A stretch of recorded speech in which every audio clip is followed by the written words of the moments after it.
નમસ્કાર મિત્રો, મર્મની વાતમાં આપનું સ્વાગત છે। આજે ભારતને વિશ્વગુરુની ઉપાધિ મળી છે, પરંતુ ભારત તો સદીઓથી વિશ્વગુરુ તરીકે ઓળખાતો આવ્યો છે અને તેની પાછળનું મુખ્ય કારણ છે ભારતના વેદોમાં રહેલું સંજ્ઞારૂપી જ્ઞાન। તો આવો આજે એવા જ કંઈક સંજ્ઞારૂપી જ્ઞાન પાછળના વિજ્ઞાનની વાત કરવી છે। હિન્દુ પરંપરામાં દશાવતારને ખૂબ જ મહત્વ આપવામાં આવ્યું છે અને તેના તમામ અવતારોને પૂજવામાં પણ આવ્યા છે, પણ શાસ્ત્રીય વિધિમાં બુદ્ધ અવતારની ક્યાંય પણ પૂજા થતી નથી। તો શું લોકો બુદ્ધ અવતારને માન્ય નથી ગણતા? ના, એવું નથી। ખરેખર એમની પાછળનો ભેદ આપણે જાણી નથી શક્યા, એટલે આ પરિસ્થિતિ કદાચ સર્જાઈ છે। બ્રિટિશ તત્વચિંતક ચાર્લ્સ ડાર્વિનની થિયરીને જોવામાં આવે તો એમણે કહ્યું છે કે માનવ જાતિની ઉત્પત્તિ ઉત્ક્રાંતિ દ્વારા વાનરમાંથી માણસ તરફ થઈ, પરંતુ આપણા પુરાણોમાં જીવ સૃષ્ટિની ઉત્પત્તિ અને વિનાશ સુધીની તમામ પ્રક્રિયાઓ દશાવતારના માધ્યમથી સમજાવવામાં આવી છે। પાણીમાં જ્યારે સૂર્યપ્રકાશ પડે ત્યારે તેમાં સૂક્ષ્મ જીવોનું નિર્માણ થાય છે, સાથે સાથે લીલ અને શેવાળ જેવી વનસ્પતિઓ પણ ઉદ્ભવ પામે છે। આ સામાન્ય દ્રષ્ટાંતથી આખા 10 અવતારનો પ્રથમ અવતાર સમજી શકાય।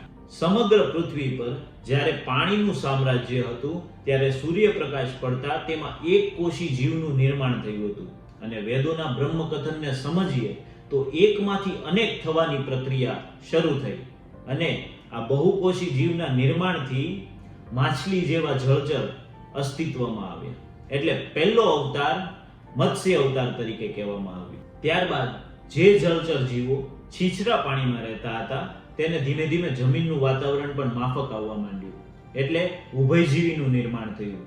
મગર, દેડકા અને કાચબા જેવા જીવ ઉત્પન્ન થયા, અને આ જીવોને કૂર્મ અવતારની સંજ્ઞા આપવામાં આવી, એટલે કે ઉભયજીવીની ઉત્પત્તિ થઈ, કૂર્મ અવતારની ઉત્પત્તિ થઈ। ત્યારબાદ એવા જીવો નિર્માણ પામ્યા કે જે સંપૂર્ણપણે જમીન પર રહી શકે। વરાહ અવતારમાં કથન છે કે ભગવાન વરાહ દ્વારા સંપૂર્ણ સૃષ્ટિને પાણીની બહાર કાઢવામાં આવી। હવે જો આ કથનને ઊંડાણપૂર્વક સમજીએ તો આપણને સમજાય કે જે જીવો પ્રથમ જમીન પર વિકાસ પામ્યા તે જ આગળની ઉત્ક્રાંતિનું મુખ્ય કારણ બન્યું। ત્યારબાદ આપણે નરસિંહ અવતારનું વર્ણન જોઈએ તો આપણને સમજાશે કે ઉત્ક્રાંતિ દ્વારા એવા જીવ નિર્માણ પામ્યા કે જે સંપૂર્ણ પશુ પણ નહીં હતા અને સંપૂર્ણ માનવ પણ નહીં હતા, એટલે કે અર્ધમાનવની ઉત્પત્તિ થઈ, અને આ જ અર્ધમાનવ નરસિંહ અવતાર તરીકે ઓળખાવામાં આવ્યા। ઉત્ક્રાંતિ દ્વારા જ્યારે આ અર્ધમાનવ 4 પગેથી 2 પગે ચાલવા માંડ્યા ત્યારે તેમના ચેતાતંત્રનો વિકાસ થયો, એટલે કે મસ્તિષ્કનો વિકાસ થયો, પરંતુ હજી એ કદમાં ઠીંગણા હતા, એટલે એમને વામનની સંજ્ઞા આપવામાં આવી। પુરાણોમાં કથન છે કે વામન અવતાર દ્વારા 3 ડગલામાં જ આખી સૃષ્ટિનું આધિપત્ય મેળવ્યું।